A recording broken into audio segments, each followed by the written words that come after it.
Jehoshaphat of Judah had a big problem. A powerful alliance had formed a vast army and attacked his nation on the eastern flank. A town in the east had already fallen. Now Jehoshaphat had a choice. He could try to project an image of being in total control, even when he really wasn't, or he could admit to God that he was afraid and seek God's guidance. So he did what he could. He gave orders for a general fast, and everyone hurried from the cities of Judah to Jerusalem, the capital, and more importantly, where the temple was.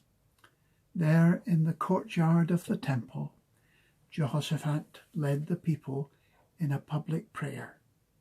The first part of his prayer was focused on God, on who God was, that God ruled over everything and was their God, on what God had already done for his people, and what God had promised to do if they diligently sought him. He then outlined the problem as he saw it, including the unfairness of it, asking God to act. And Jehoshaphat's prayer ends on a confession of utter weakness, which also expresses real faith in God. We don't know what to do, but we're looking for you for help.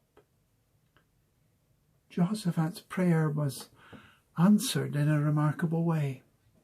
First, by a word of encouragement from a prophet of the Lord. Don't be afraid. Don't be discouraged by this huge army, for the battle is not yours, but God's. Judah would march out, but not have to fight. In the event, their enemy's alliance broke down and they started to fight each other. And so the opposing forces were destroyed, not by Judah, but by themselves. And they saw God's hand in this. You can read about it in 2 Chronicles chapter 20. This week, a call has gone out from the churches for a national day of prayer in response to the COVID-19 pandemic. We're obviously not asking people to gather together, but instead to show their solidarity in prayer by placing a lighted candle in their window this Sunday at 7 o'clock for an hour. Be careful not to place this near anything flammable or to leave your candle unattended at any time. As you pray, offer praise for God's unchangeable character and what God has done for you in Christ and what God promises still to do for his people.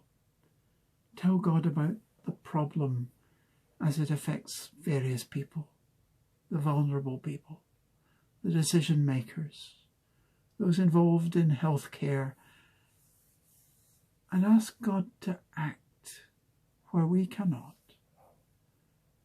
Using Jehoshaphat's prayer, if you like. We don't know what to do, but we're looking to you for help.